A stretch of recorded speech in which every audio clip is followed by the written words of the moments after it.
भरे जहान को ढूंढ रही है कब से दुनिया उस सच्चे इंसान को। राहें नहीं दिखा जाता जो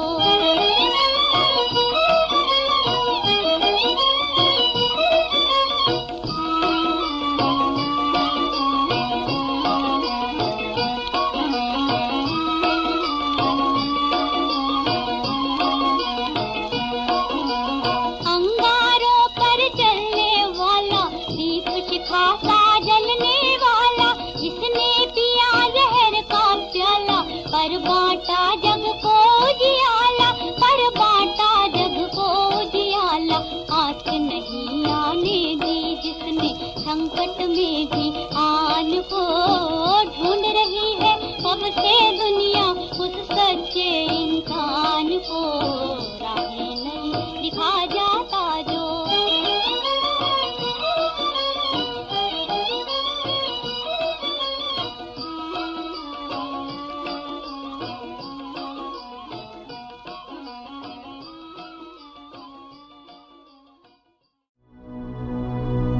समय की गति चाहे कितनी भी तेज क्यों ना हो, पर वो कभी महाभारत की गांधारी की तरह आंख पर पट्टी बांधे नहीं रहता। वो हर एक काल के अवतार और युग पुरुष को सहज पहचान लेता है। राम और कृष्ण से लेकर बुद्ध, कबीर और नानक तक कोई भी समय की आंखों से अछूता नहीं रहा। सभी समय के द्वारा सहज पहचाने गए। 20 सितंबर 1911 कृष्ण त्रयोदशी को प्रातः 9 बजे उत्तर प्रदेश के आगरा जिले के आमलखेड़ा गांव में प्रख्यात भागवताचार्य पंडित रूप किशोर शर्मा और धर्मशील माता दान कुंवरी के घर किलकारी गूंजी और बालक के रूप में दिव्य सत्ता का अवतरण हुआ। मां और पिता ने बालक का नाम रखा श्री राम। मात्र 9 साल की छोटी उम्र में ही मन में हिमालय जाने की उत्कंठा जाग गई। पिता 10 साल के बेटे को लेकर काशी पहुंचे और महान विद्वान पंडित महामना मदन मोहन मालवीय जी के द्वारा यज्ञोपवीत संस्कार और दीक्षा दिलाई।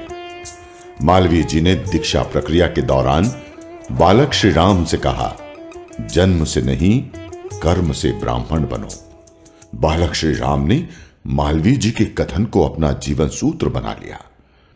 नन्हे बालक के कंठ से हमेशा गायत्री मंत्र उच्चारित होने लगा। उन्होंने गायत्री मंत्र को और गायत्री मंत्र ने उनको पूरी तरह आत्मसात कर लिया। 15 साल की उम्र होते होते साधना इतनी गहरी हो गई कि 1926 के बसंत पंचमी के दिन साधना कक्ष में जल रहे दीपक से एक प्रकाश पुंज प्रकट हुआ। पूरे कमरे में उस प्रकाश पुंज की आभा फैल गई। उस प्रकाश पुंज के बीचों बीच हिमालयवासी गुरु सर्वेश्वरानंद की छवि प्रकट हुई। अचंभित बालक श्री राम थोड़ा घबराए तो गुरु ने अपना परिचय देने के बाद कहा, हम तुम्हारे कई जन्मों से गुरु हैं। इस जन्म में भी तुमसे कई बड़े कार्य कराने हैं।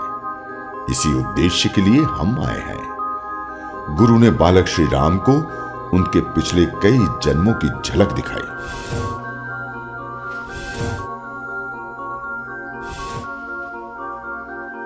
श्री राम ने पूर्ण समर्पण के साथ गुरु का वंदन किया। शिष्यता का बोध होने के बाद गुरु ने 3 लक्ष्य दिए। पहला 24 वर्ष में 24 गायत्री महापुरस्चरण करना, दूसरा एक संगठन का निर्माण करना और अखंड ज्योति नाम की पत्रिका निकालकर विचार क्रांति अभियान का सूत्रपात करना, और तीसरा युग धर्म अपनाते हुए स्वतंत्रता आंदोलन में सक्रिय भागीदारी करना। फिर गुरु के बताए निर्देशों के अनुसार जीवन चल पड़ा। श्री राम शर्मा आचार्य ने भारतीय ऋषि परंपरा और अध्यात्म के विघटित तत्वों को इकट्ठा किया, उनका समन्वय किया और भारतीय समाज की चेतना को जागृत करने में जुट गए। इसी के साथ सिर्फ जौ की रोटी और छाछ के साथ गायत्री महापुरस्चरण अनुष्ठान के क्रम आरंभ हो गए। साधना का क्रम सतत वर्षों तक निर्बाध चलता रहा। उन्होंने गायत्री मंत्र की पुनर्वापसी कराई, मंत्र को कील के बंधन से मुक्त कर आम जन का बनाया, ऋषि परंपरा को नई धार दी, नई पहचान दी, प्राचीन विरासत को फिर से नई ऊंचाई दी।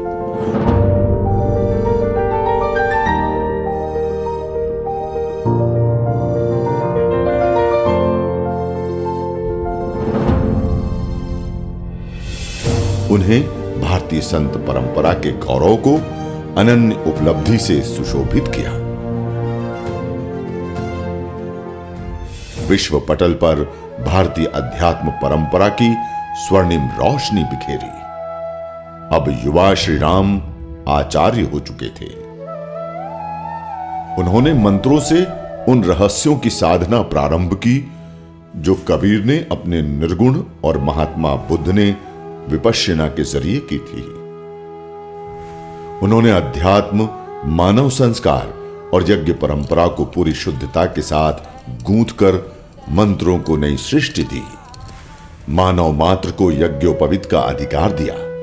कीलन निष्कीलन के द्वंद्व और भय को दूर कर सभी को गायत्री मंत्र जप का शुभ आश्वासन और अधिकार दिया। ये कहें तो ज्यादा सटीक होगा कि उन्होंने गायत्री मंत्र, यज्ञ और यज्ञोपवीत को पुनर्प्रतिष्ठा दी। कबीर ने जैसे भक्ति और धर्म को तर्क के विमर्श में स्थापित किया, वैसे ही श्री राम शर्मा आचार्य ने गायत्री मंत्र को श्रद्धा और विज्ञान के विमर्श में स्थापित किया। बुद्ध जिस रिक्तता के दर्शन को कह गए, पंडित श्री राम शर्मा आचार्य जी ने उसे संकल्पों में साध कर मानव में देवत्व को साकार कर दिया।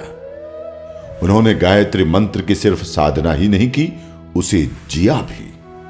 तभी तो देवरहा बाबा ने कहा था कि गायत्री मंत्र की व्याहतियां अधूरी रह जाती अगर इस युग में श्री राम शर्मा आचार्य नहीं आते। पूर्व राष्ट्रपति डॉक्टर शंकर दयाल शर्मा ने कितना सच कहा था कि श्री राम शर्मा आचार्य जी ने सही अर्थों में हरिद्वार को फिर से देवभूमि की प्रतिष्ठा दी। आचार्य जी ने हमको ये उपदेश दिया कि हम अपना आचार शुद्ध करें। मैं तो ये मानता हूं कि आचार्य कहने का अधिकारी वो है जो अपने आचरण से दूसरों के आचरण को प्रभावित करता है और सही तरफ ले जाता है। और आचार्य जी ऐसे ही व्यक्ति थे जिन्होंने सबके आचरण को उठाने का काम किया और एक ऐसी संस्था स्थापित की कि ये कार्य बराबर निरंतर चलता रहे।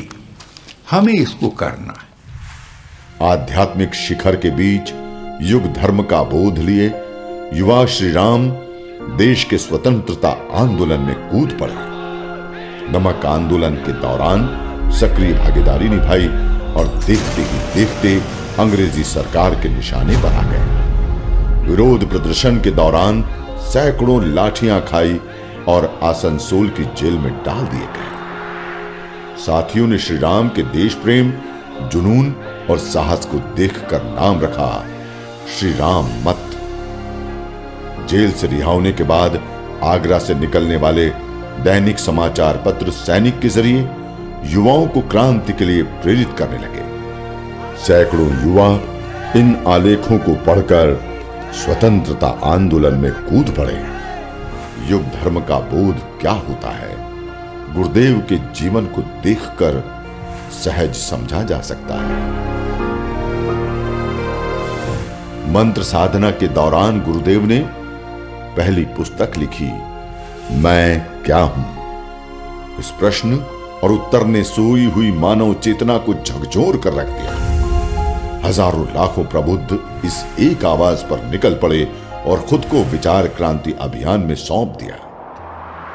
शरीर पर पीले वस्त्र डाले ये सेनानी विचार क्रांति के रथ को लेकर गांव-गांव तक निकल पड़े। 21वीं सदी उज्जवल भविष्य का नारा पूरे भारत में गूंजने लगा। 1940 में मासिक पत्रिका अखंड ज्योति का पहला अंक आया। फिर विचार क्रांति अभियान को और तीव्रता मिली। 1953 में मथुरा में गायत्री तपोभूमि की स्थापना हुई और जीवंत तीर्थ बनकर तैयार हुआ। पूज्य गुरुदेव के लेखन का क्रम चलता रहा। पूज्य गुरुदेव ने गायत्री महाविज्ञान समेत हजारों किताबें लिखी, प्राचीन ग्रंथों पर अपने विचार रखे, सैकड़ों आर्ष ग्रंथों का अनुवाद किया। इसी को देखते हुए विद्वानों ने उन्हें ज्ञानी नाम अग्रगण्यम कहा, अर्थात ज्ञानियों की गिनती में सबसे आगे। 20 जून 1971 को गुरुदेव ने मथुरा को हमेशा के लिए छोड़ दिया और हरिद्वार आ गए। उनके साथ ही 1926 से सतत जल रहा अद्वितीय आस्था का प्रतीक अखंड दीप भी हरिद्वार आ गया। इससे पहले पूज्य गुरुदेव ने अपने हिमालयवासी गुरु के निर्देश पर 1956 में विशाल नरमेध यज्ञ किया। 1958 में सहस्त्रकुंडीय गायत्री महायज्ञ हुआ, जिसमें देश भर के गायत्री उपासक शामिल हुए। पूज्य गुरुदेव ने इन यज्ञों के जरिए मानव चेतना को फिर से आगाह किया कि गायत्री मंत्र साध्य भी है और साधन भी। यह आत्मशक्ति का उपासक प्रबल संकल्प शक्ति का प्रतीक है। यह विज्ञान और लोक का मिलन बिंदु भी है। पूज्य पंडित श्री राम शर्मा आचार्य जी सच्चे अर्थों में भारतीय पुनर्जागरण के पुरोधा थे। वे लोक मंगल के ध्वजवाहक थे। वो विषमताओं को तोड़कर नई समता गढ़ने वाले आदि शिल्पकार थे। उन्होंने यज्ञ और ऋषि परंपरा के जरिए भारतीय समाज को पुनर्गठित किया। उन्होंने जाति के बंधनों को तोड़ा और इस सूत्र को स्थापित किया कि सेवा ही मानव का परम धर्म है। उन्होंने आस्थावानों और श्रद्धालुओं को नया मंत्र दिया, बो और काटो। उन्होंने जड़ चेतन में भगवान को पहचानने की पद्धति दी। उन्होंने मनुष्य को भटका हुआ देवता कहा। 1960 और 1971 गुरुदेव ने अपने गुरु के संरक्षण में 2 बार हिमालय की यात्रा की और वहां कठोर तपश्चर्या की। दूसरी हिमालय यात्रा से लौटने के बाद गुरुदेव शांति कुंज को सुविकसित करने में जुट गए। देश भर की यात्रा की, लाखों गायत्री परिजनों को दीक्षा दी, उन्हें विचार क्रांति आंदोलन से जोड़ा। साइकिल और झोला पुस्तकालयों के जरिए सद्विचारों को जन जन तक पहुंचाया। यह उसी कठोर संकल्प का परिणाम है कि पूज्य गुरुदेव के विचार आज भी शाश्वत हैं। परम पूज्य गुरुदेव का साहित्य लोकतांत्रिक मूल्यों की आधारशिला है। उन्होंने जिस देवत्व की मानव में कल्पना की, वही दुनिया के सभी धर्मों का अंतिम लक्ष्य है। इसलिए यह कहा जाए कि शांति कुंज इस युग की आशा आकांक्षा का प्रतीक स्वप्न है, तो कोई अतिशयोक्ति नहीं होगी। ये एक आध्यात्मिक और सांस्कृतिक जीवंत विमर्श है। शांति कुंज को समझने का मतलब है गौरवशाली भारत को समझना, राम और कृष्ण के देश को समझना। इसलिए विचार क्रांति अभियान को दशम अवतार कहकर भी पुकारा गया। पूज्य गुरुदेव द्वारा गढ़ा गया गायत्री परिवार आज पूरब और पश्चिम का सबसे बड़ा सूत्रधार है। अगर कुछ वाक्यों में कहा जाए तो कहा जा सकता है कि भारतीय समाज में मर्यादा, आदर्श, विनय, विवेक, मूल्यवत्ता और संयम का एक नाम है, तो वो है युग पुरुष पूज्य श्री राम शर्मा आचार्य द्वारा संजोया गायत्री परिवार। नवयुग की इस गंगोत्री ने वयम राष्ट्र जागरयाम पुरोहितः की वैदिक ऋषि परंपरा को कार्य रूप में परिणीत कर भारत की पुण्य भूमि को महानता के शीर्ष पर पहुंचाने में अहम भूमिका निभाई है।